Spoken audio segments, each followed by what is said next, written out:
It's almost 2 years since the Albanese government came to power, promising to accelerate the adoption of renewable energy, wind, solar, pumped hydro, and the transmission lines that go with it. You remember that early on in June 2022, Chris Bowen said that he would have to install 22,000 solar panels a day, 40 giant wind turbines a month, and 10,000 kilometres of transmission line by 2030 to meet his ambitious target of renewables in the energy system. Well, it's not happening. We can see that. 18 months later, the investment is not occurring. The community resistance to new projects is growing, and it looks very much like he won't meet its targets or come anywhere close to it. The problem, of course, is that this whole program was designed without a single engineer in the room, as far as I can see. It all looked very nice on paper, but in practice, it's impossible to build an energy grid in that speed, in that short length of time. Well, joining me now is somebody who does know what he's talking about in this field. Dr. Robert Barr is a consulting engineer specialising in electric power. He's got 45 years' experience in the industry. He knows how wires are put together, and he knows how you can't put them together. And more than anybody, I think he knows this transmission sector inside out. Robert, thank you very much for joining me on Reality Bites. I suppose the alarm bells should have rung when Anthony Albanese promised before the election that the average electricity bill was going to fall by $275 per household per year. I mean, we should have known at the time that by putting such a specific figure on it, he was going to be wrong. But it turns out he's very wrong. Is that indicative of how governments have trouble really predicting and planning these kind of things?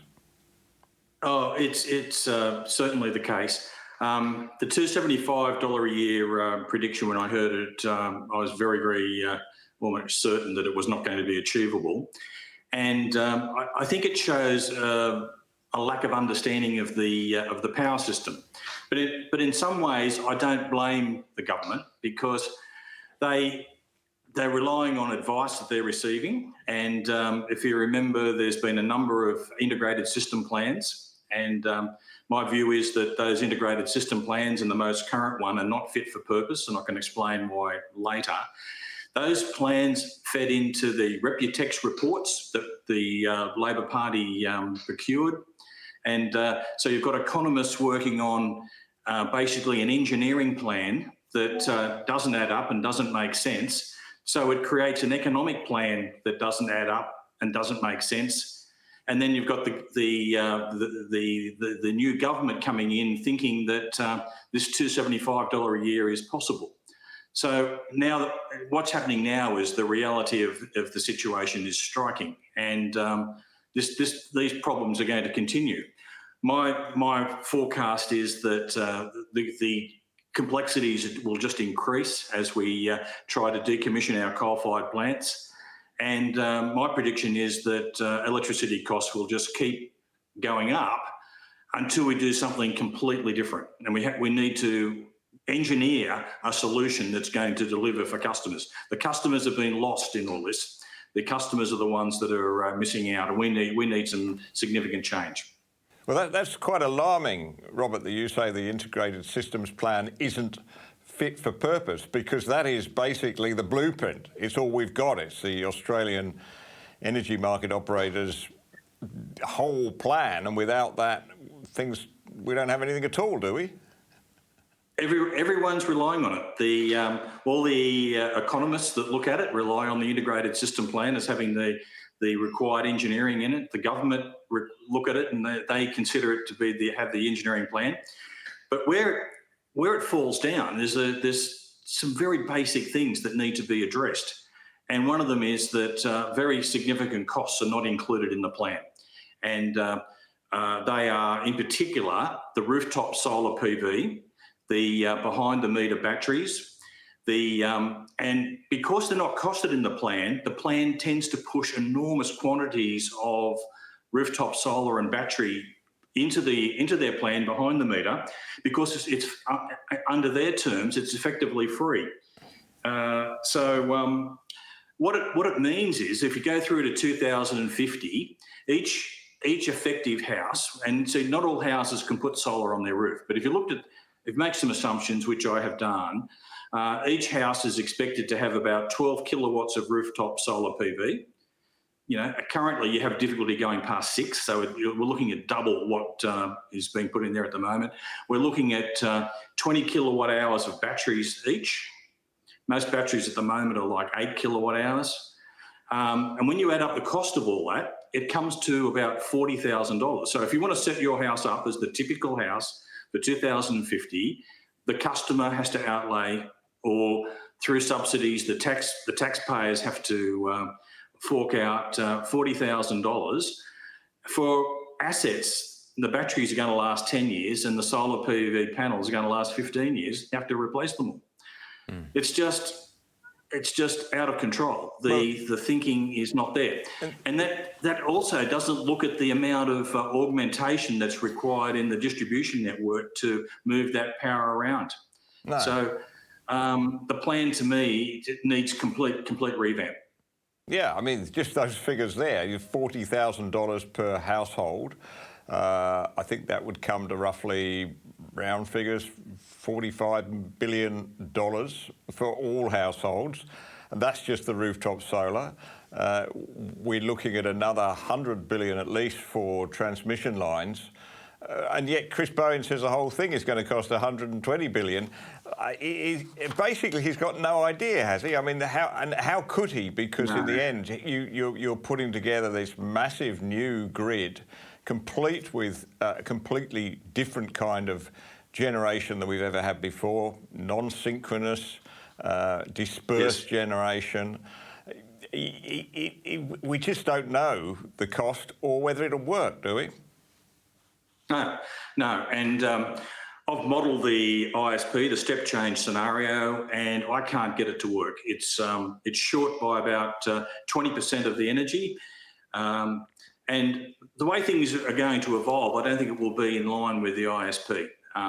We've had flat demand in the NEM for 10 years at about 200 terawatt hours a year. And until we get electricity costs down to customers, I think it's going to continue to be flat. And it's being flat because we're deindustrialising the country.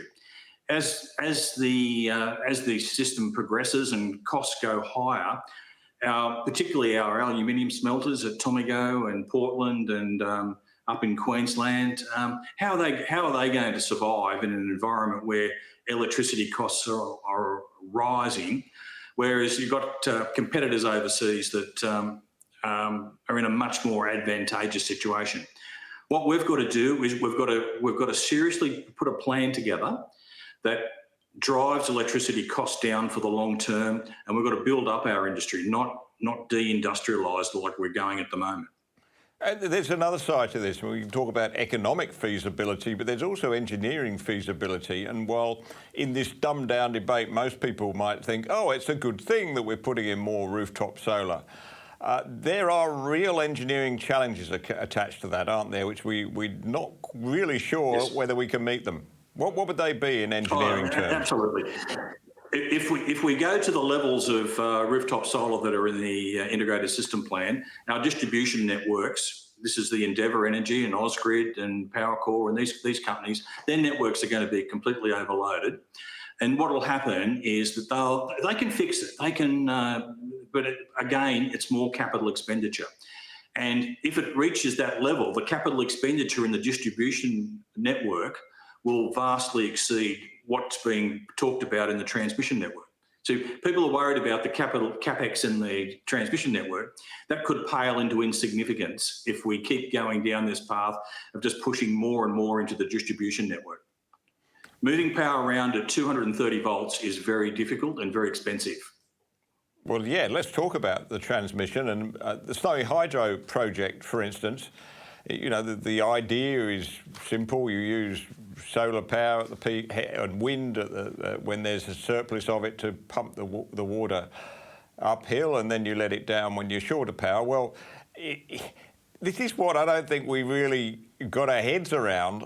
The actual renewable power that will theoretically power the water at Snowy Hydro is coming from the Wagga Wagga area, as far as I know. And so that electricity has got to be sent, what, a couple of 100 kilometres getting on for, I would have thought, on new transmission lines all the way down to the Snowies. And then it's got to be turned around and sent all the way back to Sydney. This is a massive operation, isn't it? Yeah, and Melbourne. It'll go in both directions, and you'll have not just power from Wagga. You'll have power from Dubbo and Western Victoria. It'll all get mixed in together. Some of it from South Australia. So it's going to travel big distances. Some of it will come from rooftop solar PVs in Canberra, and from Sydney. It'll come, if you look at the integrated system plan as it's put out, there's significant export of power from rooftops through the low voltage system, through the medium voltage system, up into the high voltage system. Very, very difficult to do, very, very expensive. And you've got to think, do we really want to do it? And when you look at Snowy 2.0, it was originally going to be about 2.5 or 3 billion. And no doubt there was a business case done by Snowy Hydro to make that work. Now that the cost has blown out to 12 billion, or 12.5 billion, something in that order, you sort of really wonder if the business case still stacks up. Like it's, for 12.5 billion, you could build a 1.5 gigawatt nuclear plant that will give you power 24 hours a day, 7 days a week. What we're going to get out of Snowy 2.0 is 2 gigawatts of power, at best half the time. And the other half of the time, it's got to suck that same power into it to match it off. So there's just no comparison with the output that can be achieved, the difference between a baseload generator and a pumped hydro scheme like Snowy 2.0. And the government's already announced it's going to put 20 billion into the new transmission line. So that's when I say the government's going to do it, you and I are, of course, as taxpayers. Yes. And it's now certain that they're going to have to spend a lot more than that to get it up and running. Yeah, what will happen is once those investments are approved by the Australian Energy Regulator, those investments will be made, and it'll go. Those assets will go onto the regulated asset base of the transmission companies, and as I said before, the distribution companies as well for their part that will be required. And it just becomes part of the network service charges that we'll be paying for the next 20, 30, 40 years. Well, that's the point I'm getting to. So then having helped paid to put the things in the first place, we've then got to pay charges to send our electricity over those cables.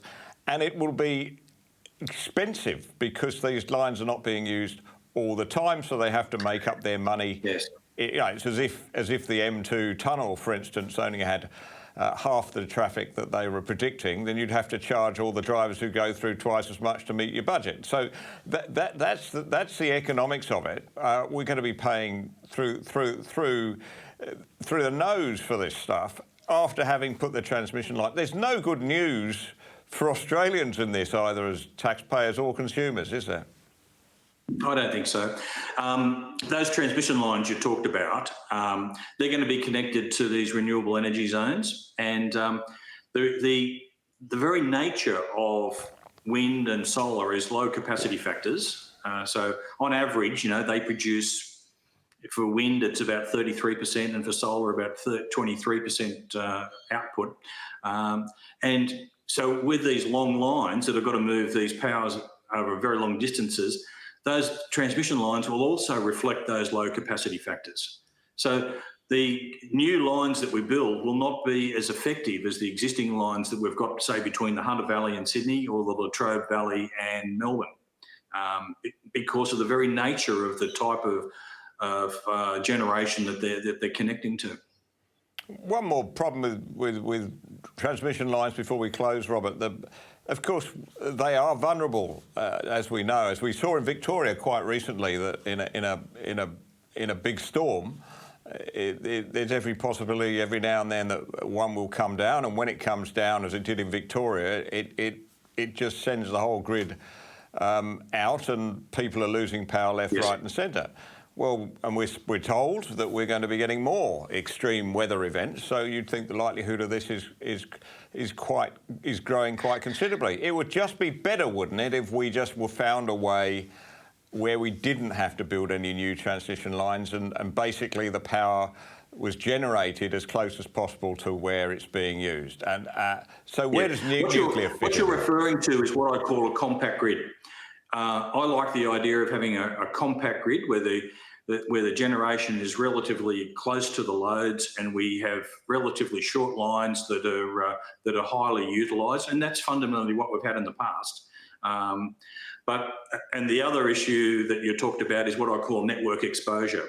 The more lines that you have, the more likely is that one of them will be damaged by wind or lightning or other natural events, and that just needs if you increase the number of kilometres by 50% because of all the low capacity factors, you also increase the risks of having major problems by that same percentage.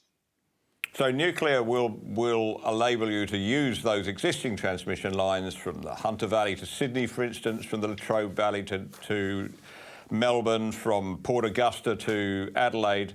If you were to put your small modular reactor or even your conventional reactor on that site, job done, isn't it? No more transmission lines. You've got stable transmission lines, that work. As we get load growth, we're going to need more transmission lines. Like of that 10,000 kilometres, we're still going to need some of those kilometres. And we'd have to do very detailed studies to work out which ones we don't have to build. But by comparison, there'll be fewer transmission lines with generators that are dispatchable, in particular nuclear, or if we're going with coal. Now, the other thing that we might touch on is the coal-fired plants. These coal-fired plants are going to be needed into the future, whether we have a Labor government or a coalition government as we move forward. And if we make the assumption that we're not going to close a coal-fired plant down until we've got enough replacement capacity, whether that be with gas or whether it be with renewables and storage, it's going to mean that I think the way the network's going to develop in the short term and the medium term will be the same, whether we have a Labor government or a coalition government, because fundamentally that's what the system needs. That's what the customers need, that reliable power, and that reliable power is going to force these coal plants to continue on, and I call it putting them on life support. They're getting old. It's getting time to close them down, but we're going to have to put them on life support to push through into at least the short term and the medium term. So rocky road for the next 10 to 15 years or more, but after that, the hope is if we can win the nuclear argument, we've got light at the end of the tunnel, I guess. Is that how you see it? Yeah, nuclear, it doesn't have to be nuclear. It could be gas, or, it can be. What we need is some base load generation, of which nuclear fits the bill quite nicely. Well, Dr. Robert Barr, thank you for joining me. And it's a long education for many of us in energy, electricity. We shouldn't have to know about this stuff, by the way. It should just work. But because it doesn't, it becomes crucial to public policy. So thank you for sharing your wisdom with me. A pleasure to be with you today. Thank you.